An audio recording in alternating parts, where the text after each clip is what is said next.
nädal turgudel. Kätte on jõudnud 43. nädal ja aasta on 2024. Minu nimi ikka Urmas, täna on esmaspäev, 21. oktoober.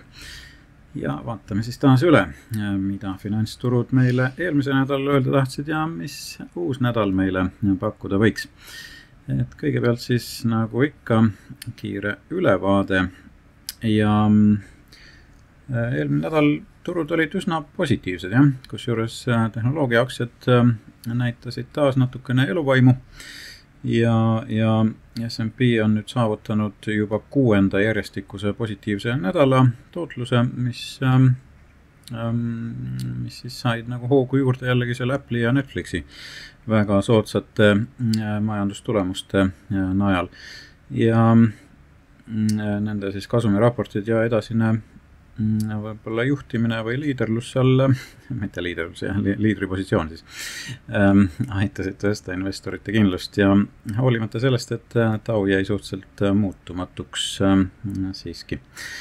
Tooraine turul langes nafta hind alla $70 barrelist, mis parandas muidugi inflatsiooni ja tarbimise väljavaateid, andes majandusele veidi laiema positiivse tõuke. Ja nafta hinna langus oli eriti tähelepanuväärne, olles siis suurim nädalane langus viimase kuu jooksul siin. Ja globaalses plaanis ei heidutanud ka Hiina majandusandmed turgu, kuna valitsuse toetusmeetmed ja stiimuli ootused mängisid siin olulist rolli optimismi tõstmisel. Ja Hiina valitsuse meetmed, sealhulgas pankade reservimäärade vähendamine on aidanud siis tõsta aktsiaturge, kuigi 3. kvartali SKP kasv jäi allapoole sihte. Ja jaemüük näitas Hiinas siiski ka veidi taastumise märke, lisades siis ettevaatlikku optimismi, et Peking suudab oma majanduse stabiilsena hoida lähitulevikus. Kasumihooaeg on ka siin käimas väga tugevalt ja on üsna palju lubav, kuna enamik suuremaid USA panku on ületanud ootuseid ja järgmisel nädalal siis oodatakse ka mitmete võtmetähtsusega ettevõtete sealhulgas Tesla kasumiraporteid, mis võiksid veelgi siis tugevdada seda positiivsust turul. Et see on üsna märkimisväärne nädal, siin peaaegu, ma ei teagi palju, päris 1/3 vist ei ole, aga jah, suur osa S&P aktsiatest siis sellel nädalal oma tulemused avaldab ja USA jaemüügi andmed ka ületasid ootuseid, kinnitades, et tarbimine püsib endiselt tugev, kuigi riigikassa siis tulusus tõusis oodatust paremate majandusandmete tõttu jätkab Fed siis lõdvendavat rahanduspoliitikat väidetavalt ja turud loodavad ikka pehme maandumise narratiivile siin.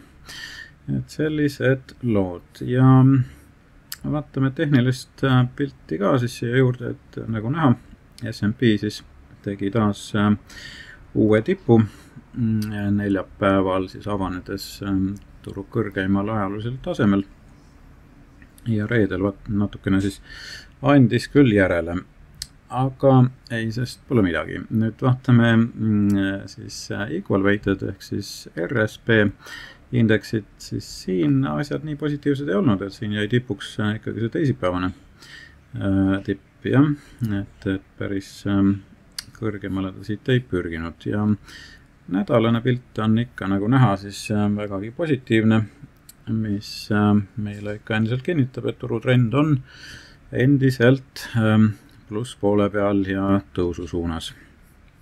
Nüüd suuremaid indekseid vaadates, mis meil siit silma jääb, et eks Russell ikkagi siin praegu küll pingutab, mis ta pingutab, tegi ta siin uue tipu ka, aga ei ole ta jõudnud kuigi võrd nagu siit läbi murda sellest vastupanust, et see vastupanu ikkagi püsib ja teised indeksid nagu Dow Jones ja S&P siis on siin tegemas küll uusi tippe, küll aga natukene ka on tahaplaanil jäänud siis Nasdaq.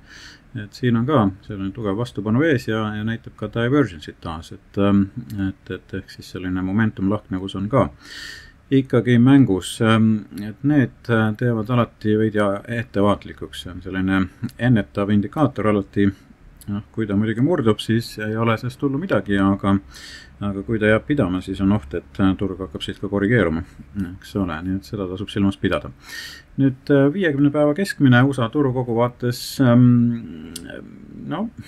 ikka nädalast nädalasse üks sama jutt, et praegu ta siis püsib siin kõrgendatud tasemetel ja sama kehtib ka siis 200 päeva keskmise kohta, et taas katsus siin seda 80% piiri, aga sulgus küll natukene allpool, et selline pilt ja VIX-iga nagu öeldud, VIX andis ka natukene järele, aga püsib ikkagi sellel kõrgendatud tasemel, nagu arvata oli, et siin kuni valimisteni tõenäoliselt välja. Ja sektorite poolest siis kõige, ütleme seal esirinnas oli siis kommunaalteenuste, kinnisvara ja ka finantssektor. Finantsis tulenevalt just finantssektori kasumiarvute tõttu. Ja võib-olla siin kõige viimasel on praegu siis energia ja tervishoid, et need ei ole sugugi mitte hästi performinud.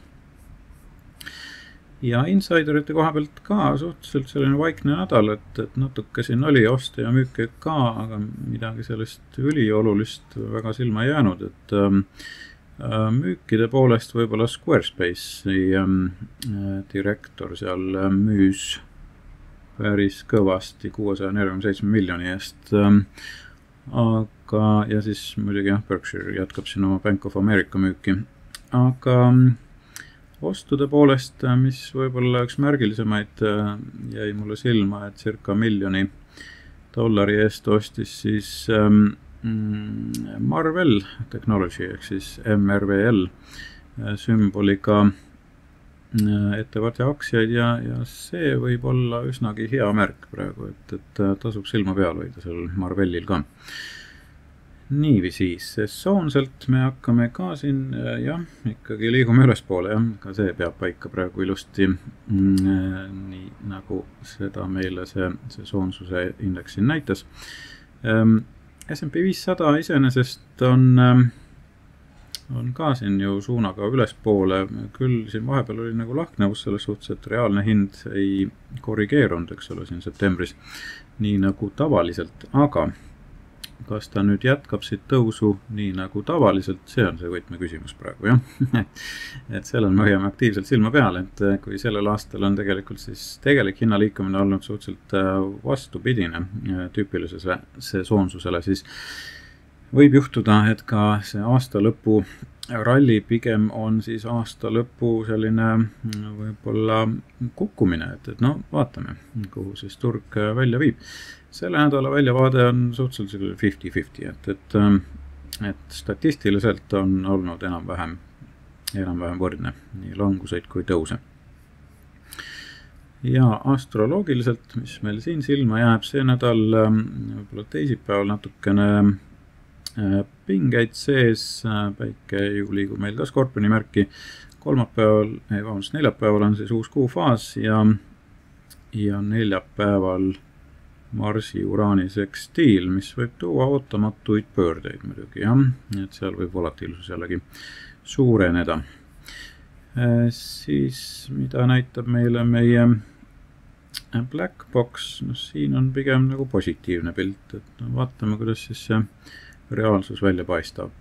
Kui me aga reaalsusest räägime, et siis nädala prognoosid on nüüd üleval Patreoni turutrendide kanalil meil ja eelmise nädala prognoosid, mis seal said välja käidud nädal aega tagasi, on siis nüüd reaalse hinnaliikumisega siin, et võib-olla, et sai natukene pahupidi või vähemasti see esimese nädala poole liikumine.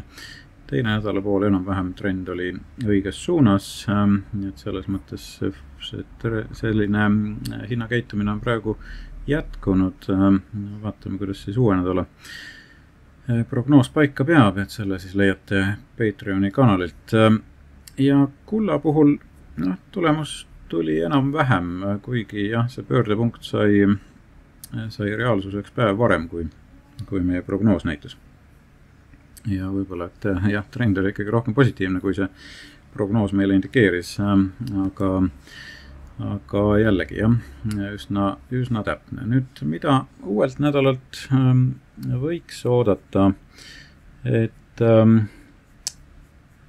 põhimõtteliselt jah, tulemuste hooaeg on see, mis on põhiline, mida silmas pidada, et siin jah, lühiajaliselt on ju aktsiate hinnad vägagi üle pingutatud on lühiajaliselt, mis on siis circa 5% 5 nädalaga teinud. Ja investorite meeleolu on siis tugevalt optimistlik selle käitumise foonil, jah. Kuigi mitte veel väga äärmuslik, et püsib ka see nii-öelda small cap'ide võidukäik, et nad on üsna kõvasti järele võtnud, aga siiski mitte veel päris liidripositsiooni võtnud. Ja selle nädala siis majandusuudiste kalender on suhteliselt hõre, et siin püsib selline keskmine foon või kesksus ikkagi kogu sellel nädalal on kolmanda kvartali majandustulemustel, jah, mis on seni olnud vägagi tugevad. Kui siin vaadata makroandmeid, et siis kolmapäeval on tulemas toornafta lauvarud, olemasolevate kodude müük ja hüpoteeklaenude taotlused ja neljapäeval siis jätkuvad töötushüvitiste nõuded, maagaasi lauvarud, esmased töötushüvitiste taotlused ja uute kodude müük samuti. Ja millised ettevõtted siis kasuminumbreid avaldavad, et jah, see kalender on vägagi tihe nagu näha, et siin esmaspäeval kohe täna on siin Sandy Springs Bank Corp, siis SAP, ehk siis SAP, Alexandria Real Estate, AGNC Investment, Zions Bank Corp, teisipäeval siis GE Aerospace, Verizon, Philip Morris, ATX Corp, Lockheed Martin, Texas Instruments, Seagate Technologies, Enphase Energy ja Norfolk Southern samuti. Kolmapäeval Coca-Cola, Thermo Fisher, NextEra Energy, AT&T, Boeing, General Dynamics, Tesla, T-Mobile, IBM, ServiceNow ja Lam Research ja neljapäeval siis S&P Global, Union Pacific, Honeywell, UPS, Northrop Grumman, Carrier Global, Capital One Financial ja Digital Reality Trust. Ja reedel siis veel Sanofi, HCA Healthcare ja Colgate samuti. Et võib-olla jah, kolmapäev on üks selline põhifookuse päev ja siin on siis ka Boeing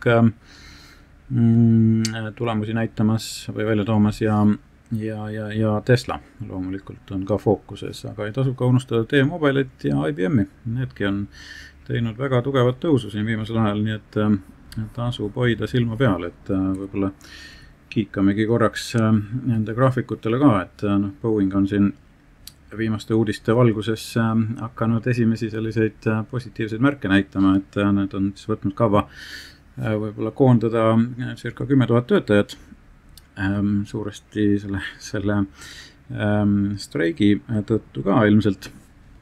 Aga jah, turg on hakanud veidikene positiivsust siin näitama selle taustal. Kui me vaatame IBM-i, siis see liikumine on olnud vägagi positiivne ja püsib positiivne trend. Ja T-Mobile US on samuti teinud väga ilusat tõusu, et seegi oli üks kauplemiskandidaate, mis meie Patreoni kanalil nädalaid tagasi sai välja pakutud ja tõesti hind on väga ilusti ülespoole liikunud, nii et igati tasus jälgimist. Ja kui me vaatame Tesla hinnagraafikut, no siis siit me näeme, et tegelikult hind on jäänud sellisesse külgliikumisse ja on ta üsnagi tugevalt vastupanu lähedal, et kas ta nüüd, mis suuna ta võtab, see on see võtmeküsimus, kas ta suudab siit nüüd uuesti ülespoole põrgata või murrab läbi nendest toetuspindadest. Tehniliselt justkui pilt on praegu üsna negatiivne, aga samas see soonsus viitab veidi teistsugusele pildile. Nii et sellel hoiame ka kindlasti tugevalt silma peal ja vaatame, kuhu see turg välja jõuab. Aga vaatame nüüd indeksitele peale pöördepunktidele ka, et S&P puhul järgmine pöördepunkt on siin tulemas neljapäeval 24.